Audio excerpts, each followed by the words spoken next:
Jadi hari ini kita lanjutkan diskusi kimia dasar. Jadi sebelum kita melanjutkan ke materi berikutnya, jadi hari ini kita akan bahas tentang persamaan reaksi, tapi sebelum itu saya ingin kita diskusi dulu mengenai tata nama senyawa dan penentuan jenis senyawa. Jadi karena nanti di persamaan reaksi penting bagi kalian untuk bisa mendeteksi satu senyawa ini termasuk asam atau basa atau garam atau oksida, maka saya ingin mengajak diskusi dulu untuk menyamakan persepsi mengenai keempat jenis senyawa tersebut. Jadi setelah ini kita akan kuis dulu tentang tata nama dan penentuan jenis senyawa, setelah itu kita lanjut ke materi tentang persamaan reaksi. Nah, saya mulai saja. Untuk materi sebelumnya, kalian sudah belajar mengenai penentuan 4 jenis senyawa beserta cara pemberian nama ke 4 jenis senyawa tersebut. Nah, saya ringkas saja. Jadi ada 4 golongan senyawa yang sudah dibahas sebelumnya. Saya mulai dari yang paling gampang dideteksi, yaitu senyawa asam.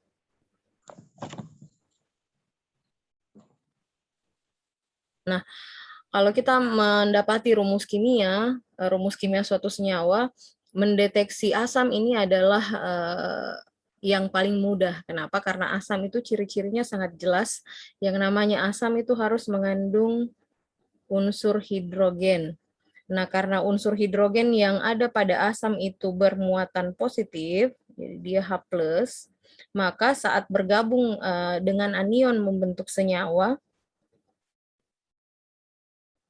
hidrogennya biasanya dituliskan di depan, karena aturan penulisan senyawa anorganik itu yang ditulis lebih dahulu adalah yang bermuatan positif. Maka mendeteksi senyawa asam ini relatif simpel saat kalian dapati suatu senyawa di mana rumus kimianya dimulai dengan hidrogen, ya.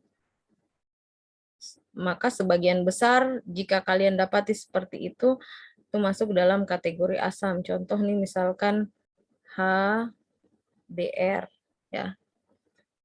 Kita lihat unsur pertamanya adalah hidrogen, maka ini yang masuk dalam kategori senyawa asam. Ya. Ini paling gampang nih dilihat. Kalau ketemu senyawa HX misalkan, maka karena ada hidrogen di depannya itu kategorinya asam, kecuali H2O ya. Jadi kalau H2O meskipun ada hidrogen di depannya itu tidak masuk dalam kategori asam. Oke.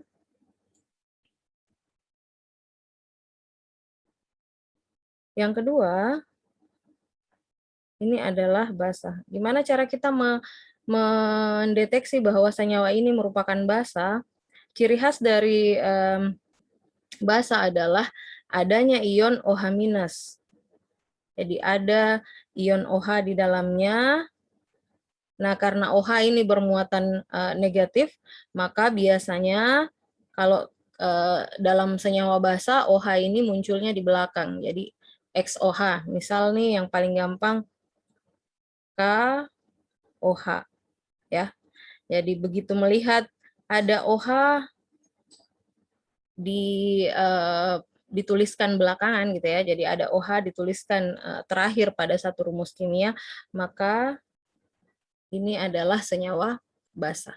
Jadi untuk membedakannya ini asam atau basa, ya ini ciri-ciri yang harus kita amati dari suatu senyawa.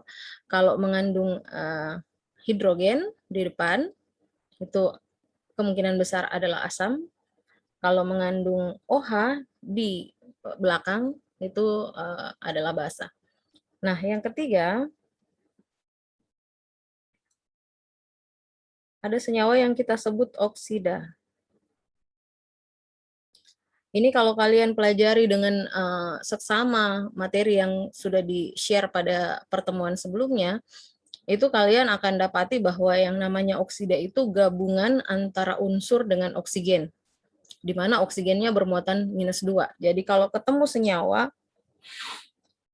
ada oksigennya, ya, ciri pertama ada oksigennya, kemungkinan itu bisa jadi adalah oksida. Tapi tidak semua rumus kimia saat kalian lihat ada oksigen di situ lantas kita bilang oh oksida itu karena ada oksigennya. Belum tentu. Ada syarat kedua yang harus terpenuhi. Jadi syarat pertama mutlak wajib harus ada oksigennya. Ya. Syarat kedua adalah oksida kalau berdasarkan definisi yang sudah dipelajari sebelumnya, oksida ini adalah merupakan senyawa yang terbentuk dari gabungan antara satu unsur dengan oksigen. Ya, jadi satu unsur lain dengan oksigen. Berarti syarat yang harus terpenuhi untuk kita kategorikan senyawa tersebut adalah oksida adalah harus terdiri atas 2 unsur. Ya, jadi meskipun ada oksigennya, tapi kalau dia tidak terdiri atas 2 unsur itu bukan oksida. Jadi ambil contoh nih, KOH tadi ada oksigen di dalamnya, tapi karena KOH ini terdiri atas 3 unsur, ada kalium, ada hidrogen, maka ini kita tidak sebut dia sebagai oksida. Jadi syaratnya harus terdiri atas 2 unsur saja. Kalau sudah 3 unsur ke atas itu bukan oksida. Jadi contoh misalkan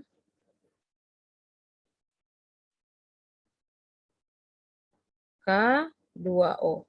Di sini ada unsur oksigennya, unsur pasangannya adalah kalium. Hanya ada 2 unsur, kalium dan oksigen, maka ini masuk dalam kategori oksida. Lalu kemudian nanti oksida ini terbagi atas 3 jenis lagi, ada oksida logam, ada non-logam, ada oksida empoter. Nanti kita bahas lebih lanjut untuk jenis oksidanya ini terbagi 3 ini kita melihatnya dari mana. Yang jelas 4 golongan besar dulu kita pahami. Asam itu mendeteksinya bagaimana, basa mendeteksinya bagaimana, oksida mendeteksinya bagaimana. Ya. Golongan terakhir, ini yang kita sebut garam. Nah, garam ini merupakan gabungan antara kation logam dengan anion tertentu. Tapi sebenarnya kalau mau mendeteksi garam mah kalau dia bukan asam, bukan basa dan juga bukan oksida berarti pilihan terakhirnya pasti dia garam ya.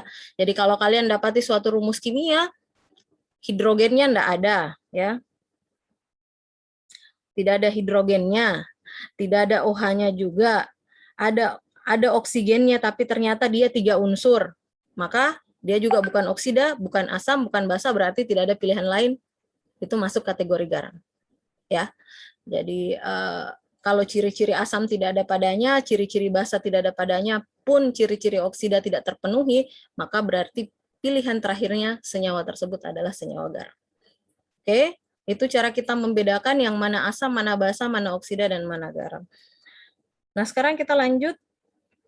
Contoh soal. Jadi misal nih ketemu senyawa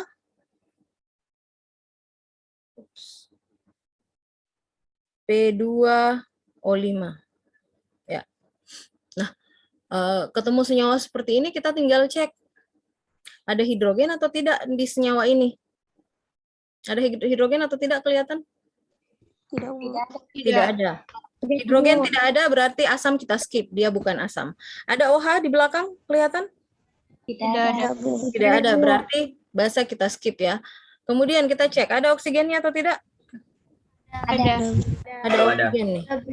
Ya, ada oksigen. Unsur lain selain oksigen coba dilihat unsur apa saja? Fosfor. Ada fosfor, ada unsur P. Ada unsur lain lagi? Tidak. Jadi berapa unsur ini penyusunnya? 2. 2 unsur. Berarti masuk kategori apa tadi ini? Berdasarkan yang saya jelaskan? Oksida. Masuk kategori oksida. Nah, setelah tahu jenisnya kita akan memberi nama nih. Tapi karena oksida terdiri atas 3 jenis dan masing-masing punya tata nama yang berbeda, maka kita harus mendeteksi dulu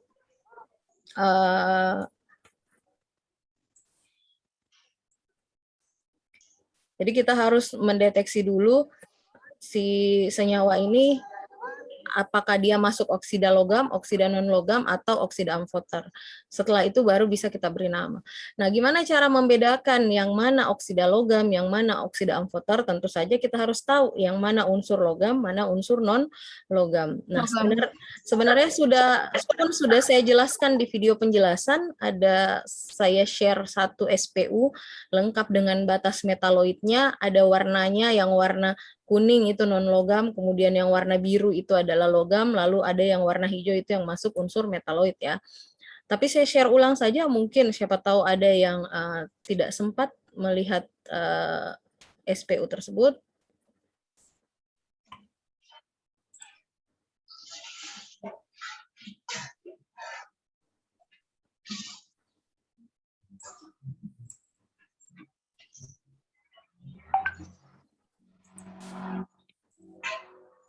Oke, ini SPU kemarin saya share di video kemarin. Nah, kalian perhatikan di sini ada batas tebal warna hitam. Ya. Batas ini yang kita sebut sebagai batas metaloid yang merupakan batas pemisah antara unsur logam dan non-logam, ya. Oke, antara unsur logam dan non-logam. Nah, kalian perhatikan unsur-unsur yang berada di sebelah kanan batas metaloid yang warna kuning ini adalah unsur-unsur non-logam. Jadi kalau unsur yang di sisi kanan ini bergabung dengan oksigen, itulah nanti yang membentuk oksida non-logam. Ya. Sementara unsur-unsur yang berwarna biru di sisi kiri batas metaloid ini yang kita sebut sebagai unsur logam. Jadi kecuali hidrogen, nih ada hidrogen sendiri warna kuning di sebelah kiri, ini kita abaikan, ini bukan, ini unsur non-logam. Jadi yang warna biru di sebelah kiri batas metaloid selain hidrogen, ini yang kita sebut sebagai unsur logam. Jadi kalau unsur-unsur yang sebelah kiri ini bergabung dengan oksigen, itulah yang akan membentuk oksida logam. Oke. Sementara unsur yang berwarna hijau ini yang kita sebut sebagai unsur-unsur metaloid atau biasa juga disebut unsur semilogam yang warna hijau. Nah, sekarang kalau yang warna hijau, apakah dia akan membentuk oksida metaloid? Tidak, karena tidak ada istilah oksida metaloid. Tinggal kita lihat, boron, silikon, arsen, dan tellurium, ini unsur yang berada di sisi sebelah kanan. Berarti kalau membentuk oksida, dia masuk oksida non-logam. Ya, jadi boron, silikon, arsen, dan tellurium ini masuk kategori oksida non-logam. Sementara kalau yang sebelah kanannya, ada germanium, ini akan masuk oksida logam. Sementara antimon ini masuk amfoter ya. Jadi oksida ada 3, logam, non-logam, sama amfoter. Yang non-logam ini yang sebelah kanan batas metaloid, yang logam sebelah kiri batas metaloid. Sementara kalau amfoter hanya ada 7 unsur, tinggal kalian hafal 7 unsur itu. Ada aluminium, kemudian ada seng, Al, aluminium Al, kemudian seng Zn, kemudian ada mangan Mn, kemudian ada krom Cr, kemudian ada Pb timbal, lalu ada timah stannum Sn, lalu ada antimon atau Sb. Jadi ini Sb di sini masuk kategori oksida amfoter. Ya, jadi kalau dia tidak masuk dalam 7 unsur tersebut, pilihannya adalah logam dan non-logam. Nah, tadi contoh yang saya tampilkan adalah P2O5, diperhatikan ini fosfor ada di sebelah kanan batas metaloid, dia masuk kategori non-logam, maka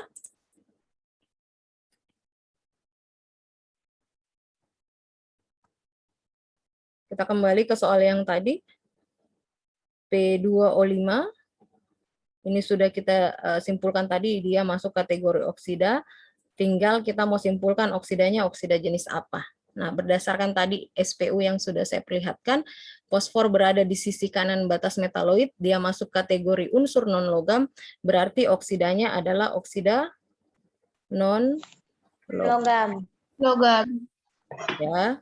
Jadi oksida non-logam, perhatikan saat muncul istilah oksida non-logam, maka penamaannya saat kita memberi nama senyawa ini harus menggunakan awalan mono, di, tri, dan seterusnya tergantung angka indeks unsurnya. Jadi awalan mono, di, tri yang ada penjelasannya kemarin awalan Yunani di modul kimia dasar. Kalau yang sudah ambil modul itu pun sudah ada di situ penjelasannya. Kalau kalau angka indeks 1 mono, 2 di dan seterusnya ya. Jadi kapan ketemunya oksida non logam, maka awalan tersebut kita pakai. Jadi hanya dipakai untuk oksida non logam ya. Jadi jangan sampai ketemu senyawa lain dikasih awalan semua. Nah, sekarang perhatikan. Unsur yang berikatan dengan oksigen adalah unsur fosfor dengan angka indeks 2 ya. Jadi jika angka indeks unsur yang berikatan dengan oksigen itu angka indeks 2, maka namanya harus diberi awalan di. Lanjut dengan nama unsurnya, karena unsurnya adalah fosfor berarti namanya di fosfor. Ya. Tapi kalau angka indeksnya 1, tidak perlu ada awalan monofosfor. Ini hanya digunakan awalan jika angka indeks 2 untuk unsur yang berpasangan dengan oksigen ya. Sementara untuk oksigennya, berapapun angka indeksnya harus selalu diberi awalan. Angka indeks 1 awalan mono jadi monoksida, angka indeks 2 awalan di jadinya dioksida, kalau 3 trioksida dan seterusnya. Nah, karena oksigennya ada 5, maka berarti namanya menjadi difosfor pentaoksida.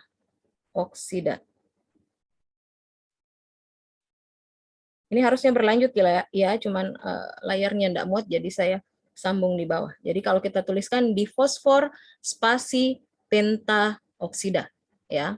Itu pemberian namanya.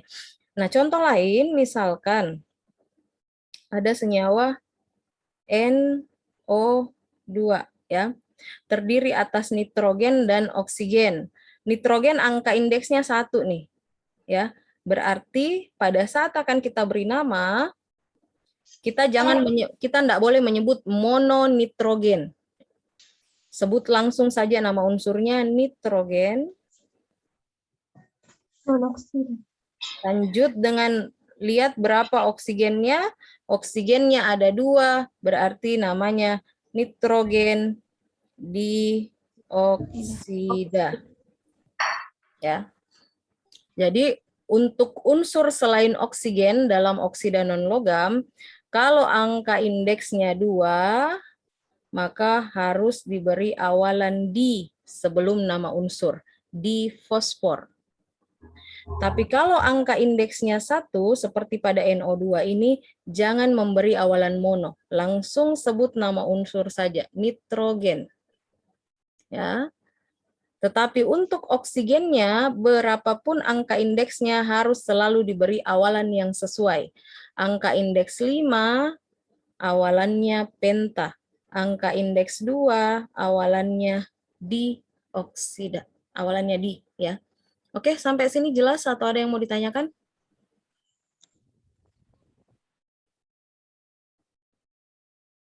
Oke, kalau tidak ada yang bertanya, saya langsung lanjut ya. Contoh berikutnya, misal kalian ketemu senyawa,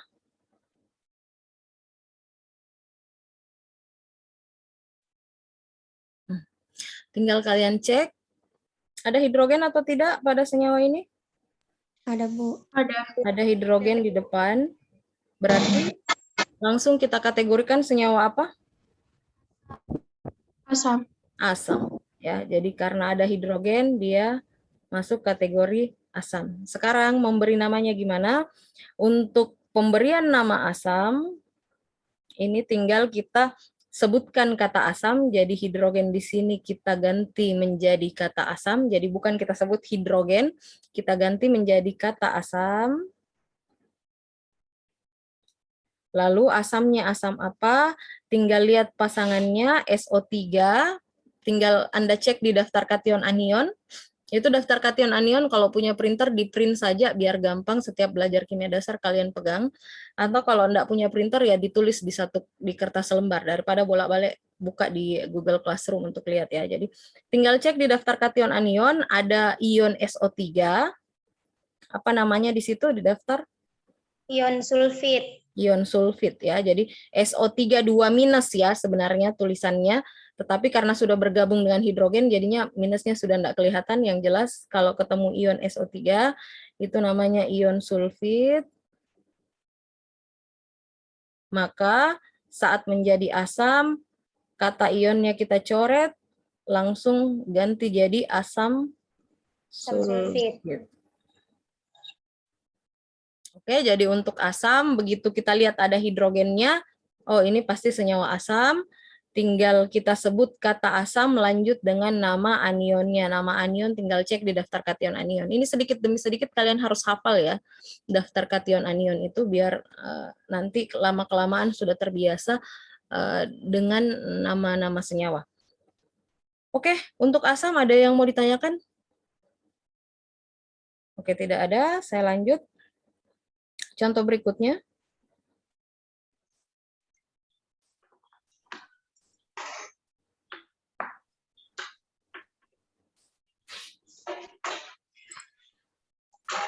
Putra Wong Junior ada? Putra Wong Junior Lao. Ada, Bu. Oke. Lihat senyawa yang ada di layar, K2O, silahkan coba simpulkan jenis senyawa apa ini.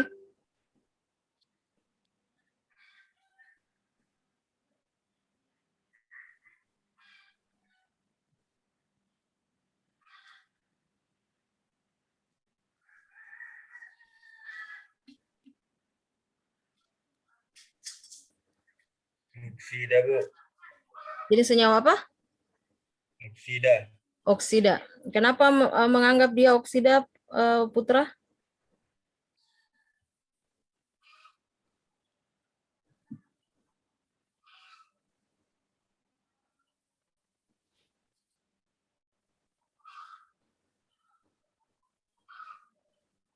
Karena terdapat unsur oksigen dan 2 unsur. Oke, jadi karena terdapat unsur oksigen dan hanya ada 2 unsur, yaitu kalium dan oksigen ya. Nah, ada yang tahu ini oksida jenis apa? Logam, non-logam, atau amfoter? Logam. Oksida logam ya. Jadi kalau kalian cek pada SPU, kalium itu posisinya di sisi kiri, maka dia masuk kategori logam, sehingga oksida yang terbentuk adalah oksida logam.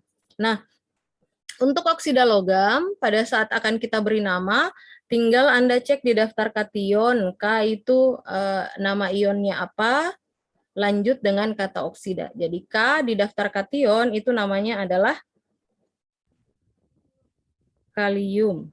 Ya. Berarti namanya tinggal menyebutkan kalium oksida. Jadi jangan lagi nanti ketemu senyawa begini kalian pergi beri nama dikalium monoksida, enggak boleh ya. Karena jelas-jelas ini adalah oksida logam. Saya tegaskan lagi, awalan mono, di, tri, dan seterusnya hanya digunakan untuk oksida non-logam. Selain dari itu, tidak boleh Anda sebutkan awalannya. Jadi langsung sebut saja nama unsurnya, lanjut dengan kata oksida. Kalium oksida. Ya, kalau ketemu unsur lain misalkan Cu2O, ini juga contoh oksida logam ya. Cu2O pada saat akan kita beri nama tinggal cek di daftar kation anion Cu namanya apa. Kalau Anda cek di daftar kation anion Cu itu ada 2 jenis, ada tembaga 1 Cu+, dan tembaga 2 Cu2+.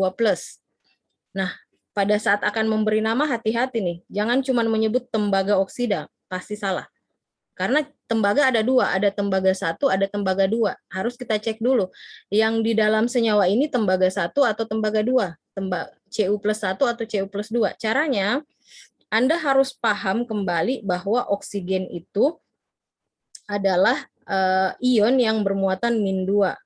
Ya, kalau baca baik-baik definisi oksida, gabungan antara unsur dengan oksigen yang bermuatan -2 atau yang bervalensi -2. Berarti oksigen di sini -2. Kalau model senyawanya begini, angka 2 ini pasti berasal dari oksigen. Ya, kalau kita mengacu pada penulisan rumus kimia ya. Maka angka yang ada depan oksigen pasti punyanya Cu. Ya. 2 oksigen -2 berarti Cu-nya di sini adalah Cu+1. Oke, setelah tahu bahwa dia adalah Cu+1,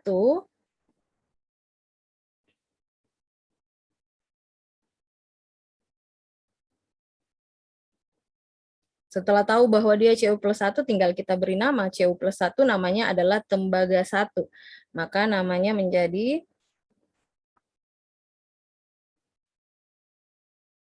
tembaga 1 oksida.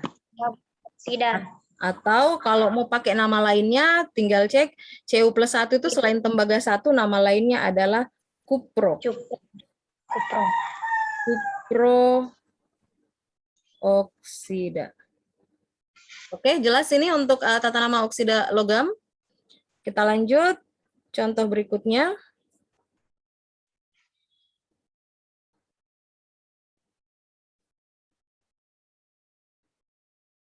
FeOH 3 kali. Alicia Salsabila? Coba dilihat dan tentukan jenis senyawanya, senyawa apa ini?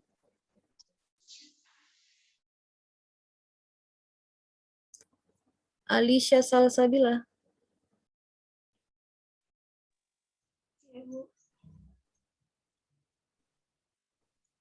Senyawa apa itu, Alisa?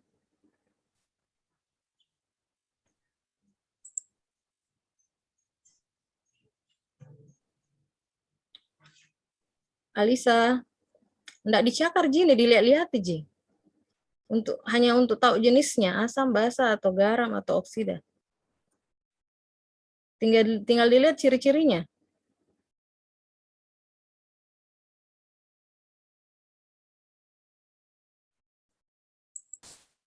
Alisa?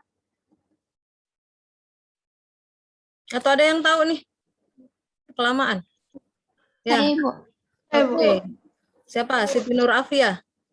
Iya. Jenis senyawa apa itu berdasarkan ciri-cirinya? Basah. Basah. Ya, jelas sekali nih ada OH-nya. Enggak pakai cakar, tinggal dilihat. Oh, ada OH ini berarti dia senyawa basah. Ya. Nah, kalau dia senyawa basah, gimana cara kita memberi nama? Ciri-ciri nama basah itu ada kata hidroksidanya. Ya.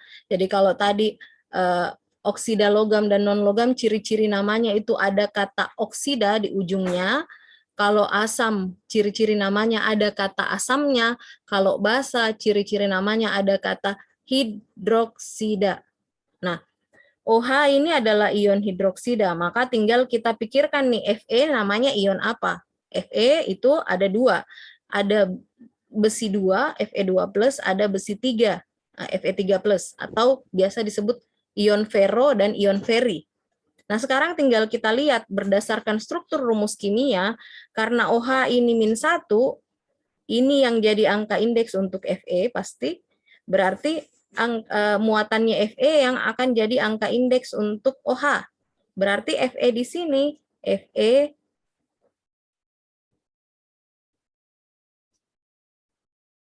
di sini pasti adalah Fe+3. Ya. Jadi ingat konsep rumus kimia kemarin kan mereka habis tukar pasangan nih. Berarti kalau OH -1 ini yang jadi angka indeks Fe, berarti OH 3 kali ini pasti punyanya Fe nih. Fe+3. Nah, karena dia Fe+3, berarti nanti kita beri nama dia adalah besi 3 lanjut dengan kata hidroksida. Besi 3 hidroksida. Ya. Atau kalau kita mau pakai istilah ferroferi, ya Fe3+ itu namanya ion feri. Jadi namanya menjadi feri hidroksida. Oke, sampai sini ada yang mau ditanyakan? Saya sudah kasih semua contoh nih. Ada contoh oksida non logam tadi pertama, lalu kemudian ada contoh asam, kemudian ada contoh basa, ada oksida logam. Nah, berarti yang belum ada contohnya garam ya. Oke. Saya kasih contoh untuk garam.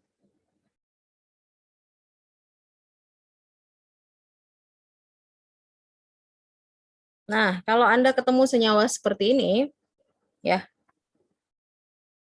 kita cek ada unsur hidrogen atau tidak. Tidak ada ya, hidrogen sama sekali. Kita cek ada OH atau tidak ada OH di sini. Kita cek ada oksigen atau tidak, ada oksigennya. Tapi cek apakah unsurnya hanya 2, ya. Unsur pertama ada Mg, kemudian ada nitrogen, kemudian ada oksigen. Unsurnya ada 3 nih. Jadi ada 3 unsur, berarti dia bukan oksida. Maka pilihan terakhir tentu saja dia adalah garam. Nah, gimana cara penamaannya kalau garam? Ini sama dengan penamaan yang sudah saya jelaskan kemarin di Zoom meeting sebelumnya. Tinggal Anda cek kationnya apa, anionnya apa, buka daftar kation anionnya. Mg ini adalah ion magnesium. Jadi namanya magnesium. Cek NO3, NO3 minus ada di daftar kation anion, itu namanya ion nitrat. Jadinya magnesium nitrat. Oke? Nah, ini ada yang bertanya di chat, gimana kalau misalkan Na2CrO4? Oke. Na2CrO4. Nah, Na2CrO4 ya sama seperti MgNO3 2 kali tadi. Hidrogennya tidak ada, OH-nya tidak ada oksigennya tapi unsurnya lebih dari 2, ada natrium, ada krom, ada oksigen, maka ini berarti masuk kategori garam. Nah, gimana cara penamaannya? Cara penamaannya tinggal cek. Di daftar kation anion, Na namanya apa, CrO4 namanya apa. Jadi kalau kalian cek, Na itu namanya adalah natrium. Kalau CrO4 itu namanya ion kromat, jadinya natrium kromat. Oke. Masih ada 4 menit waktu untuk Zoom meeting-nya, saya kasih satu contoh terakhir. Nah, misalkan ada contoh seperti ini.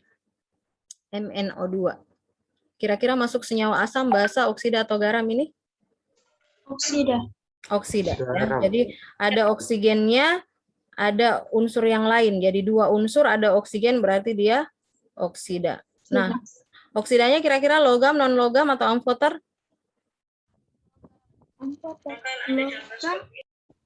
Oksida amfoter ya, karena Mn ini masuk dalam 7 unsur amfoter.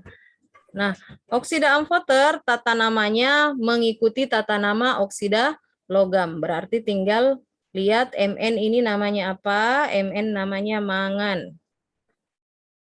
Nah, mangannya mangan berapa? Hati-hati. Oksigen di sini kan tadi sudah dibilang kalau dalam oksida itu oksigen pasti -2 ya. Oksigennya ada 2 nih. Ya. Berarti -2 kali 2 jadinya -4. Muatan negatifnya -4, kira-kira supaya netral, supaya dia 0, Mn harus bermuatan positif berapa nih? 4. Ada -4, supaya 0 berarti positifnya harus positif 4. Berarti dia mangan 4 ya. Maka namanya menjadi mangan 4 oksida. Oke. Jadi memang pada saat akan memberi nama, nalar atau kemampuan analisis kita harus jalan. Oke. Sudah saya jelaskan semua, mulai dari asam, basa, garam, oksida adalah contoh untuk logam, ada contoh untuk non-logam, ada contoh untuk amfoter. Maka saya berharap tidak ada lagi pertanyaan, Bu, saya bingung Bu membedakan yang mana ini asam, yang mana basa, yang mana oksida, yang mana garam. Ya, sudah saya paparkan cara singkat atau cara gampangnya. Jadi saya rasa